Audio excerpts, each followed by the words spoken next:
तो ध्यान देना है, क्लास 6 है ना। क्लास कौन सा है? 6। कौन सा विषय है? साइंस। और आज हम जानेंगे कौन सा चैप्टर? 9वां चैप्टर।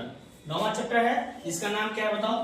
दैनिक जीवन में पृथक्करण विधियां, यानी क्या, अलग कोई भी पदार्थ को या किसी पदार्थ को अलग अलग करने की विधियों के बारे में जानेंगे। ठीक है, तो सबसे पहले जानेंगे मिश्रण के बारे में। किसके बारे में जानना है? मिश्रण के बारे में। ठीक है, तो ध्यान दो, वह पदार्थ जिसमें दो या दो से अधिक पदार्थ क्या होते हैं? मिले होते हैं। मिश्रण कब होगा? जब दो से या दो से क्या है, जब दो या दो से अधिक पदार्थ क्या आपस में मिल जाएगा।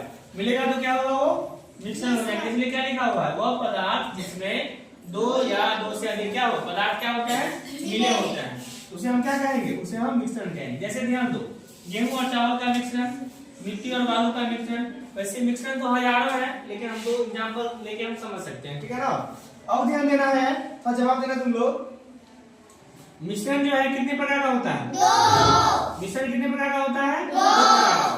पहला है समांगी मिश्रण और दूसरा है विषमांगी मिश्रण। तो सबसे पहले हम किसके बारे में जानेंगे? समांगी मिश्रण के बारे में। तो थोड़ा ध्यान देना है, जिस मिश्रण में किसी पदार्थ के प्रत्येक भाग के गुण क्या हो? एक समान। मतलब क्या, जब मिश्रण करेंगे तो पूर्ण रूप से क्या हो जाएगा? समा जाएगा, यानी दूसरा पदार्थ नजर नहीं आना चाहिए, है ना। जैसे जब चीनी और पानी को मिलाते हैं या शरबत बनाते हैं तो क्या चीनी नजर आता है? नहीं आता है। तो इस प्रकार से हम क्या समझ सकते हैं? जो मिश्रण पूर्ण रूप से घुल जाएगा एक दूसरे में, वो क्या हो जाएगा? समांगी मिश्रण हो जाएगा। क्या होगा? समांगी मिश्रण। जैसे दूध और पानी का मिश्रण, है ना, और पानी और चीनी का मिश्रण। ऐसे बहुत सारे मिश्रण है जो क्या है? समांगी मिश्रण का उदाहरण है। अब हम जानेंगे किसके बारे में? विषमांगी मिश्रण के बारे में। तो थोड़ा देख लो, उसी का उल्टा है, यानी विपरीत। अगर ये मिलेगा तो वो नहीं मिलेगा। ठीक है ना। तो थोड़ा ध्यान दो, जिस मिश्रण में किसी पदार्थ के प्रत्येक भाग के गुण क्या हो? एक समान नहीं हो। एक समान नहीं हो, ऐसे मिश्रण को हम क्या बोलेंगे? विषमांगी मिश्रण कहेंगे। जैसे ध्यान देना है, बालू और कंकर का मिश्रण और मिट्टी और पानी का मिश्रण, ये सब क्या है? आपस में पूर्ण रूप से नहीं घुलते हैं, यानी कुछ न कुछ कण क्या है? हमेशा दिखाई देता है। इसलिए क्या हो जाएगा? ये विषमांगी मिश्रण का उदाहरण हो जाएगा। इस प्रकार से मिश्रण और मिश्रण के प्रकार के बारे में जाने और आगे हम जानते हैं। तो मिश्रणों को क्या करना है? पृथक करने की कई विधि है, यानी अलग करने की बहुत सारी विधि है। उसमें हम जानेंगे सबसे पहले किसके बारे में?